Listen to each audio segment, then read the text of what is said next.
الرحمن الرحيم الحمد لله رب العالمين وأصلي وأسلم على رسول الله صلى الله عليه وسلم وعلى آله وأصحابه أجمعين أزكى صلاة وأتم التسليم وبعد. Estimados irmãos e irmãs, assalamu alaikum wa rahmatullahi wa barakatuh. Na nossa sequência de verdadeiros servos misericordiosos, hoje vamos abordar um versículo do Coran onde Allah elogia estes mesmos verdadeiros servos de Allah subhanahu wa ta'ala. Allah diz no Coran: وَكَذَلِكَ جَعَلْنَاكُمْ أُمَّةً وَسَطًا. E desta forma nós fizemos de vós muçulmanos, uma nação moderada, sermos moderados. E quando nós falamos da moderação, o oposto da moderação é o extremismo. A pessoa opta por caminhos, extremistas, caminhos não pretendidos pelo Sharia. E estes caminhos, obviamente, levam ao desvio. E o profeta sallallahu alaihi wasallam diz, conforme o hadith encontra-se no Nasa'i, este grande coletor de hadith, menciona o profeta sallallahu alaihi wasallam, diz: "Iyakum wal-ghuluwi fi din, فإنما أهلك من كان قبلكم الغلو في الدين." Tomem cuidado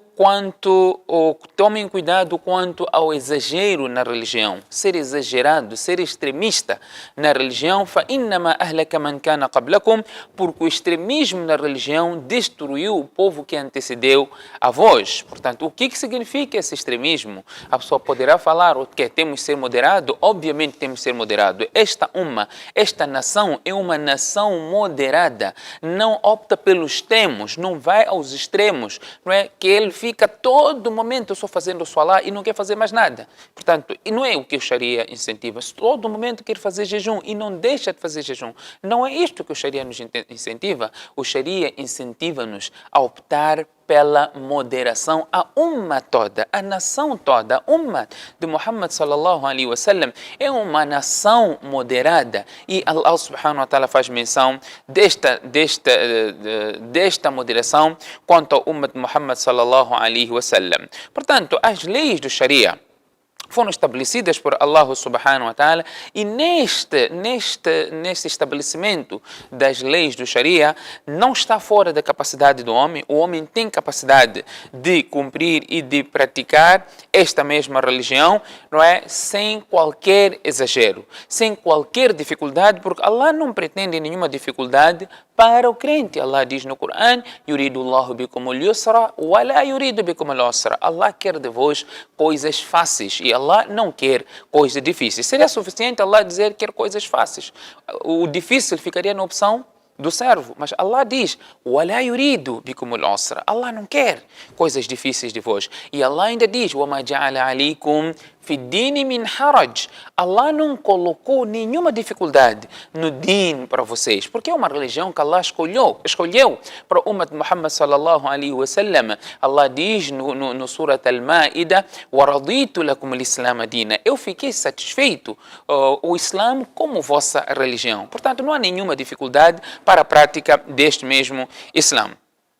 A moderação no Islã significa a observância de equilíbrio por parte do crente na sua atuação ao abordar todos os deveres que recaem sobre ele. Isto significa, a moderação, quer seja nos deveres para com seu Criador, quer seja com os deveres para com a sua própria pessoa, deveres na sua própria sociedade, falando de deveres sociais. Em geral, é o que o Islã chama de moderação. Em outras palavras, podemos dizer que significa que ele deverá manter-se firme dentro dos limites traçados pelo Sharia e não exagerar. Portanto, aquele que ultrapassar os limites estabelecidos por Allah subhanahu wa ta'ala, este indivíduo está a exagerar. Nós vamos ter aqui alguns hadiths, alguns exemplos que mostram o exagero, e o profeta sallallahu alaihi wasallam condenou esse exagero da parte dos seus companheiros, da parte dos Sahaba. Por exemplo, o hadith que vem mencionado no Sahih al-Bukhari, narrado por Abi Juhayfa, Wahb ibn Abdullah radiyallahu anhu, ele diz: "Akha Rasulullah sallallahu alaihi wasallam baina Salman wa Abi Darda." O profeta sallallahu alaihi wasallam criou laços de irmandade nos primórdios do Islã entre Salman al-Faris e Abu Darda radiyallahu anhu. Este sahabi Abu Darda era conhecido como sahabi Zahid, um sahabi abstinente ao dunya, um sahabi dedicado aos ibadat. Era conhecido, Abu Darda. Fazara Salman Abu Darda, uma vez Salman al-Farisi visitou o seu irmão, não é? Abu Darda, e encontrou a sua esposa, a esposa de Abu Darda, mutabadhila, completamente desarrumada, não com aqueles cuidados todos que a mulher toma para embelezar-se para o seu marido, completamente desarrumado. Então, Salman pergunta, mas Anuki, o que se passa contigo? Por que estás desta forma? Por que não te embelezas para o teu marido? Aquelas coisas todas que as mulheres muito bem sabem. Então, a esposa respondeu, Ahuka Abu Darda, laysa lahu hajatun fi dunya. O teu irmão, Abu Darda, é uma pessoa completamente desligada ao dunya. Não aprecia essas coisas todas. É uma pessoa completamente desligada ao dunya. Então, depois de um tempo, Abu Darda voltou para casa e foi preparada a refeição para eles partilharem. E serviu ao seu irmão Salman. Abu Darda serviu a Salman. Salman diz, olha, vamos comer todos nós. Ele diz, não, eu não vou comer, comes tu. Quer dizer, Abu Darda estava de jejum. Então Salman diz, eu não vou comer até você comer. Então, por se tratar de um jejum facultativo, ele quebrou o seu jejum e eles partilharam a refeição. Quando chegou a noite, o Abu Darda não quis dormir, quis fazer ibada, ficar em pé para fazer ibada.